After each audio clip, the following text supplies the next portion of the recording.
नमस्कार दर्शकों, मैं मनीषा राज एक बार फिर आपका स्वागत करते हुए हमारी इस नई श्रृंखला में जिसका नाम है राजयोगा की टू होलिस्टिक हेल्थ। इस श्रृंखला में हमारे साथ जुड़े हैं डॉक्टर पीयूष रंजन।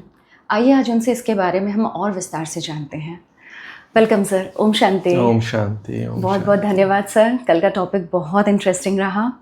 आपने राजयोगा के बारे में बताया और इस जो फ्रेज़ का मीनिंग आपने समझाया की टू होलिस्टिक हेल्थ।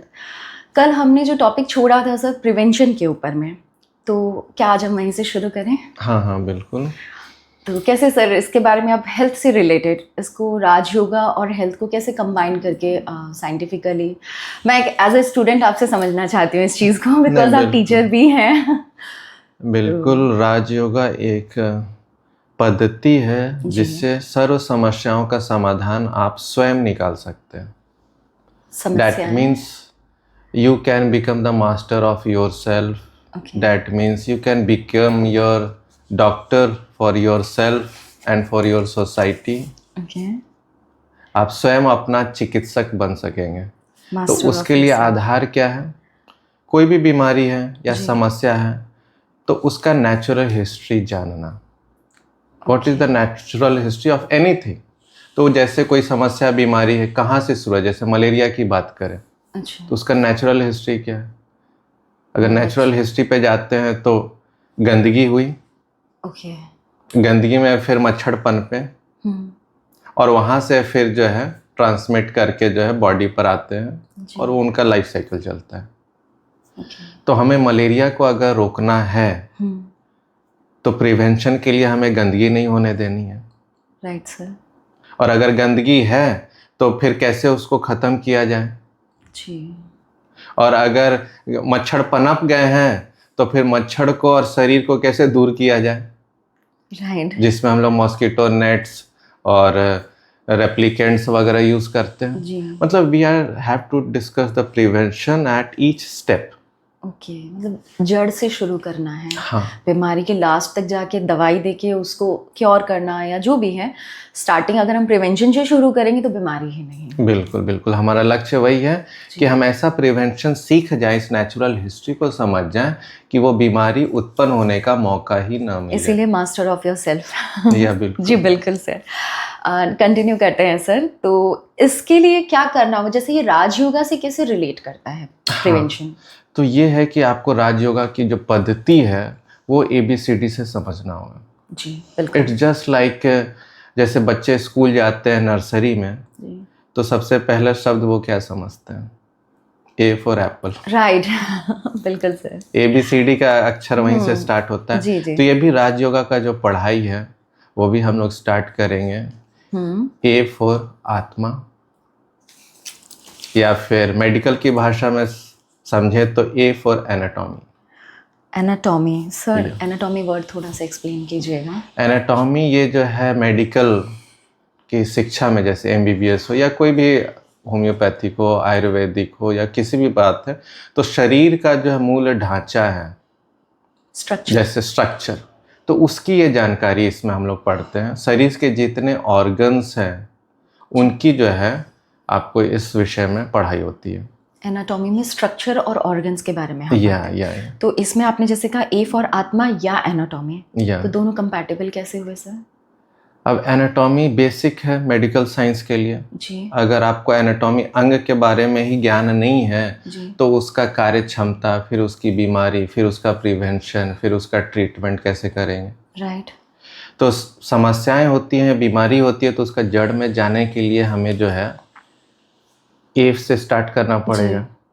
तो मेडिकल की भाषा में कोर्स में अगर बात करें तो वहाँ पे एनाटॉमी से स्टार्ट करेगा। जैसे हमने पिछले के भी सेशन में बात किया था कि हम लोगों का जनरली स्टूडेंट्स का एनाटॉमी, फिजियोलॉजी, जो बेसिक साइंस के सब्जेक्ट्स हैं उन पे उतना हमारा ध्यान नहीं जाता।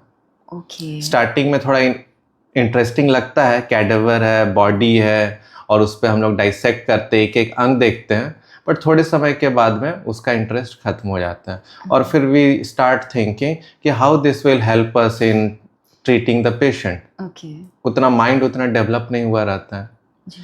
लेकिन जब हम लोग MBBS कर जाते हैं और बाद में पता चलता है कि वो तो हमारा फाउंडेशन था और वो वीक रह जाने के कारण में और सब जो क्लिनिकल्स होते हैं सब्जेक्ट्स वो हमारा जो है वीक हो जाता है। हाँ। जैसे सर्जरी की बात करें, गायनी की बात करें, या कोई भी सब्जेक्ट के, जी। बेसिक साइंस सब्जेक्ट अगर आपका मजबूत है तो यू कैन को relate the things clinically very easily. Right sir, ये जो कल आपने बताया था कि इमारत अगर खड़ी करनी है तो नींव मजबूत होनी चाहिए। जी जी। तो एनाटॉमी या आत्मा जो पहला टॉपिक है हमारा राजयोगा की ABCD, जी ये हो गया बेसिक। जी। तो सर राजयोगा के, ये तो आपने मेडिकल साइंस का बताया हमें एनाटॉमी वर्ड के बारे में, एंड आई एम श्योर हमारे जितने भी दर्शक हैं, जितने मेडिकल स्टूडेंट्स हैं जो सुन रहे होंगे, ये आप लोगों के लिए एक बहुत अच्छी गुड न्यूज़ है कि कॉलेज से बाहर भी एक शो के माध्यम से आप अपनी पढ़ाई को अपनी लाइफ में कैसे रिलेट कर सकते हैं। तो सर ओवर टू यू, अब आत्मा के विषय में थोड़ा सा विस्तार से सर समझाइए राजयोगा में। अब जैसे आपने मेडिकल स्टूडेंट्स की बात करी, राइट सर। तो बिल्कुल अभी का समाज ऐसा, और अब परिस्थितियां हम लोग देख रहे हैं कि स्टूडेंट्स हो, डॉक्टर्स हो, they are also very stressful. Right. उनमें भी कितनी कितनी बीमारियां आ गई हैं। तो मेरा यही विचार है कि डॉक्टर कैन नॉट बी सिक, बिल्कुल है ना। अगर वो खुद बीमार रहेगा तो वो दूसरों को कैसे ट्रीट कर सकता है। तो इट्स वेरी इंपॉर्टेंट कि इस शो के माध्यम से जो हमारे मेडिकल स्टूडेंट्स हैं, जो क्लिनिशियंस हैं, जो मेडिकल प्रोफेशन से जुड़े हुए हैं, कोई भी हो, तो उनके लिए यह प्रोग्राम बेहद ही लाभदायक होगा। जी सर। तो हम लोग बात करेंगे आध्यात्म का, राजयोग का, ए फॉर आत्मा। जी सर। अगर ये हमारे जीवन की बहुत बड़ी पहेली है, इसे अगर आप सॉल्व कर लेते हैं तो मेजॉरिटी ऑफ द क्वेश्चंस जो है आपके स्वतः ही सॉल्व हो जाते हैं। That means you will get the answer. If you have a question, immediately you have the answer to that. Okay. अभी हमें क्या होता है, कोई समस्या आया तो हमारे सामने एक क्वेश्चन मार्क होता है, राइट, कि व्हाट नेक्स्ट, अब क्या, व्हाट। लेकिन जब राजयोगा का पूरा हिस्ट्री आप जान जाते हैं, ABCD, देन जैसे समस्या आएगी immediately you will have a solution. अच्छा ये है तो ये करना, इमीडिएट। अच्छा ये प्रॉब्लम तो ये प्रॉब्लम तो ये आंसर। तो इस प्रकार से हमारा माइंड में क्लैरिटी आ जाता है। जी सर।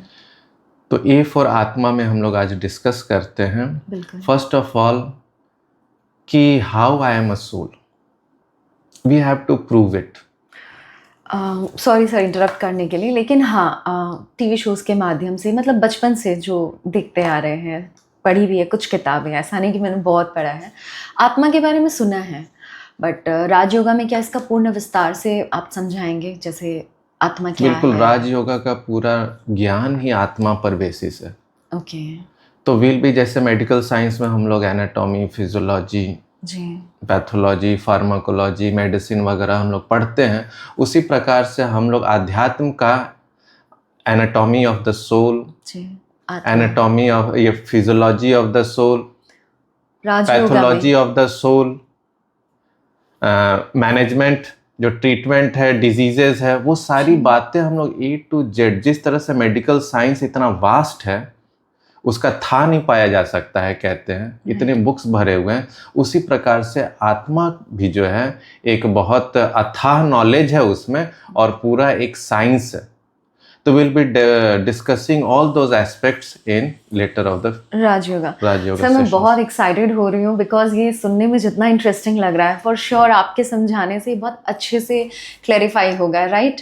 तो सर कंटिन्यू कीजिए। अब आत्मा के बारे में मैं बहुत ज़्यादा इंटरप्ट नहीं करना चाहती, आप ही को सुनना है, मुझे भी और दर्शकों को भी। आत्मा के बारे में सर पहला चैप्टर स्टार्टिंग कैसे करेंगे? Let's start with the basics.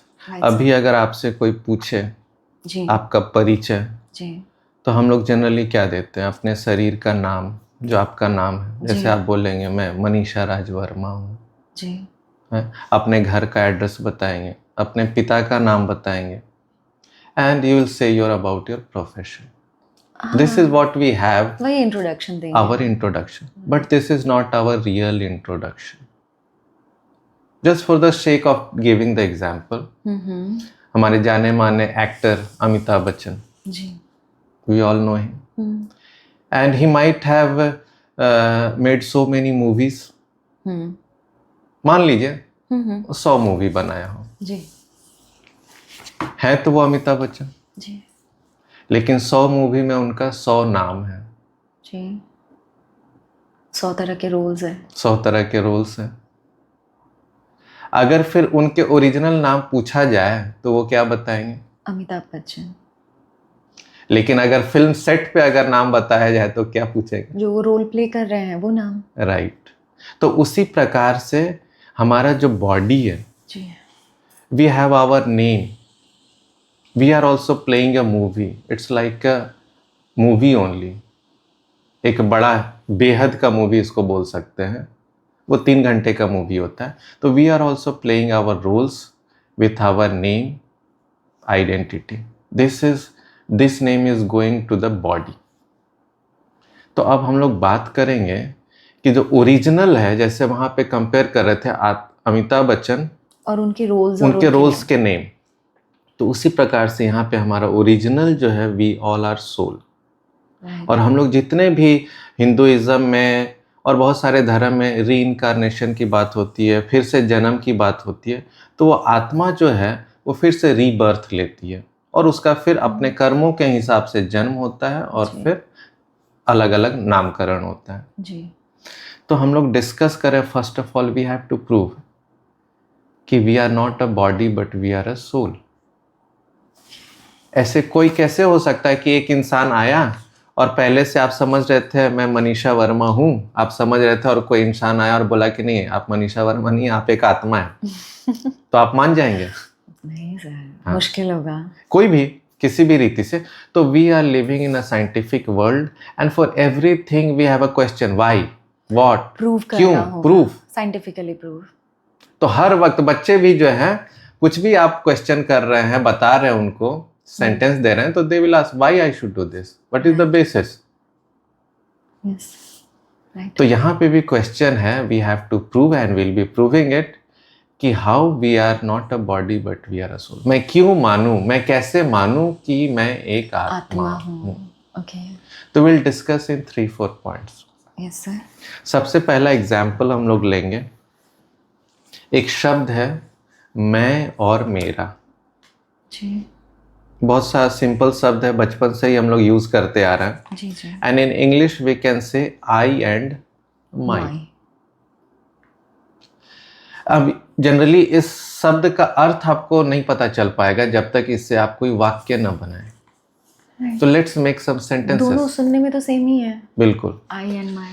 तो इसको जस्ट हम लोग सेंटेंस बनाते हैं और इसको डिस्टिंग्विश करने का प्रयास करते हैं कि ये both words are the different words with different meaning. Okay, जैसे आप कहेंगे कि ये मेरी घड़ी है, राइट, ठीक है, this is my Yeah. Watch. क्या आपने कभी कहा है कि मैं घड़ी हूँ? No sir. या इट्स बिलोंगिंग। ओके, ओके, आप कहेंगे ये मेरी नेकलेस है, राइट, मैं नेकलेस हूँ नहीं कहूंगी। नहीं कहेंगे? बिल्कुल नहीं।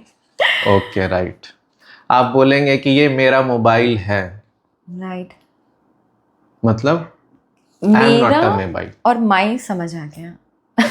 मतलब इससे अर्थ पता चल रहा है, कंक्लूजन कि these things are my this belonging. Belongs to me. Okay, I am not this, I am not a watch, I am not a necklace, I am not a mobile, right, these are mine, okay, these are my belongings. तो इससे बहुत sentence से clear होता है कि ये वस्तु है, अलग है, और मैं बोलने वाली चीज अलग है। मैं बोलने वाली चीज, ये थोड़ा विस्तार में सर। अब नेक्स्ट एग्जांपल लेते हैं। ये तो हमने स्थूल वस्तुओं का लिया जो हम लोग डे टू डे प्रैक्टिस कर रहे हैं।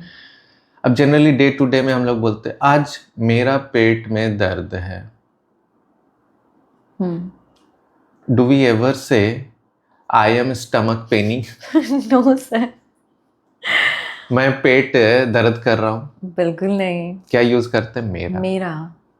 आज मेरे आंख में कुछ रेडनेस सा है, कभी बोलते हैं मैं आंख रेड हूं? बिल्कुल नहीं। मेरा। राइट, आज मेरा सिर भारी है, आज मेरा पैर में दर्द है, आज मेरा हाथ उठ नहीं रहा, मैं हाथ उठ नहीं रही हूं। मैं सिर दर्द हो रहा हूँ, मैं पैर दर्द हो रहा हूँ। ऐसा तो नहीं कहते। Never never. We are using my for each and every part of our body organs. Right, right. तो सेम वे जैसे स्थूल वस्तुओं के लिए घड़ी, necklace, mobile, these things are my, उसी प्रकार से बॉडी ऑर्गन्स के लिए भी माई का शब्द यूज कर रहा है जी. The conclusion is, the inference of this discussion is, these things are also the belongings of mind. और वो माइंड कौन है? हाँ, वो नेक्स्ट में आता है फिर कि अब तो आ गया, जैसे घड़ी मैं नहीं हूँ, मोबाइल मैं नहीं हूँ, उसी प्रकार तो से मैं नहीं हूँ, बॉडी पार्ट्स भी मैं नहीं हूँ, ये तो ये भी प्रूव हो गया कि ये मेरे बिलोंगिंग्स है, चाहे either my leg, my hand, my eyes, my head, my stomach, my heart, these all are my organs. Right. तो राइट, जैसे आपने फिर क्वेश्चन ऑटोमेटिक उठ जाता है, फिर मैं कौन हूँ? तो फिर वही आता है कि मैं वो नहीं दिखने वाला शक्ति जो हूँ, स्पिरिट हूँ, एनर्जी हूँ, बीइंग हूँ, इज द सोल. मैं आत्मा हूँ. या केवल एक पॉइंट से नहीं, ये हम लोगों ने एक पॉइंट से दिख किया, मैं और मेरा से. जी sir. Let's come to the second explanation. Second explanation में let's take a example of a car and the driver. Okay. हम लोग सब जो हैं टैक्सी, ऑटो वगैरह में जनरली बैठते हैं जी. अब इमेजिन, जब टैक्सी जाती होती है और आप खड़े होते हैं रोड साइड में, तो what you say, hey taxi taxi taxi. This is the way how we respond. और जब टैक्सी रुक जाता है तो आप बात किससे करते हो? ड्राइवर से. Right. But you were talking about the taxi. I was calling taxi. Right. लेकिन बात किससे कर रहे हैं? ड्राइवर से कर रहे हैं. देखिए यहाँ पे देखिए समझ की बात है कि दिखाई हमें टैक्सी दे रहा है, लेकिन ड्राइवर उसके अंदर बैठा है. टैक्सी तो बात नहीं करेगा. करेगा क्या? नहीं करेगा. बात कर रहे हैं ड्राइवर से. राइट. उसी प्रकार से ये जो हमारा बॉडी दिख रहा है, ये एक टैक्सी है, ये एक ऑटो है, ये एक व्हीकल है, और इसके अंदर जो बैठी है आत्मा, that is the driver. Okay. तो when I am talking to you, your driver, the soul is sitting in your body, right, and that soul is listening.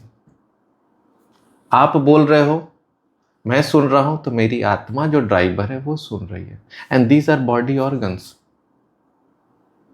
तो जैसे बिना ड्राइवर के गाड़ी नहीं चलती, उसी प्रकार से बिना आत्मा रूपी ड्राइवर के ये शरीर रूपी गाड़ी नहीं चलती. इंटरेस्टिंग. तो ये हम लोगों ने सेकंड पॉइंट से प्रूव किया कि we are not a body but we are soul. Now let's prove the in a medical language, because हमारे श्रोता मेडिकल स्टूडेंट्स हैं, प्रोफेशनल्स हैं, they would like to prove this point in their language. Generally emergency में या hospitals में patient जब expire करते हैं तो व्हाट वी से,